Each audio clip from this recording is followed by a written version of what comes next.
Shadowrun has been around since 1989. The setting is a mashup of cyberpunk and classic fantasy. So you get a dystopian, high-tech world ruled by greedy corporations, but these corporations are also run by dragons. And you can play Rambo and Gandalf in personal union as an MG firing fireball slinging badass. There are 6 official editions of the Shadowrun rule set, and all of them are hefty, crunchy beasts with rulebooks you can use for weightlifting. But in 2016, Cataclysm Game Labs put out a rules light version of the game, where the rules are filed down to the bare minimum and are complemented with storytelling rules from games like Fate. What came out at the end can only be called rules light if you compare it to the other Shadowrun editions. If you were to compare it to other rules light cyberpunk games like Cyborg, it is still a complex, crunchy game. But 6 years and 1 main edition later, Anarchy is still the easiest way to get into the Shadowrun RPG, its rich background world that has evolved over decades with dozens of rulebooks, adventures, novels and video games. And since the rules at the core are still the same as the 5th edition Shadowrun they were based on, you can use any rulebox for 5th edition like equipment manuals or adventures with little to no conversation work, and any books for 4th or 6th edition with a bit of work.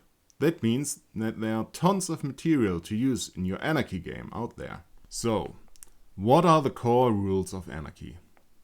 Consider liking the video, subscribing to my channel and sharing the video, and let's get into it. Your basic role is a D6 pool system. For success checks, you take D6 for your character's corresponding attributes, skill, equipment, and miscellaneous bonuses or hindrances such as weather or injury. Roll all of them in a big heap and then only count 5s and 6s as success. Usually, this is an opposed roll. You roll attack against defense, sneak against perception, and so on. But Anarchy goes even one step further, and even regular checks are opposed rolls, instead of a fixed number, where the dice pool to beat depends on the difficulty of the task, with 8 dice being normal difficulty. Your character is made up of attributes, skills, shadow boosters, which gather implants, equipment, and magic into easy-to-use packages, qualities, which are advantages and disadvantages, and finally armor, weapons, and gear. Note that armor and weapons are their own section and are not part of your equipment, because Anarchy is handling equipment and credits in an abstract manner. Money is not actually used at all. Instead, you spend karma points you earn through playing through adventures, so-called runs. These you can spend to advance every facet of your character, meaning attributes, skills, shadow boosters, qualities, armor, weapons, and equipment. All other rules, combat, magic, and hacking, just to name a few, are kept very minimal. There are not even rules for reloading your guns, they just tell you to do it off screen. But they have the standard Shadowrun damage system with both physical and mental damage, complete with a damage track and cumulative wound penalty. Instead of complex rules, the system introduces so-called plot points. Players start with 3 of them each session, while the GM only starts with 1, but gets 1 point for each point spent by a player. Players, in turn, get awarded points for good roleplay. The back and forth of plot points is essential for the storytelling mechanics of the game. Players can spend plot points too, add a glitch die to their roll. That means they roll an extra d6 separately, with a 1 always being a botch or mishap of some kind, and a 5 or 6 always being lucky. Both botch or luck are independent of the success or failure of the check. Players can also spend a point to take a turn when it's not their turn, move twice as far as they usually would, summon more security guards. That's right, the players can summon more trouble when they want to. Anarchy shifts a lot of the storytelling responsibility onto the players, though there are optional rules for a more classical approach with the GM as the main storyteller. Regaining hit points. Have a character's equipment malfunction. Take a hit for another character. Retaliate immediately after an attack on you. And any other shit you can come up with that the GM allows.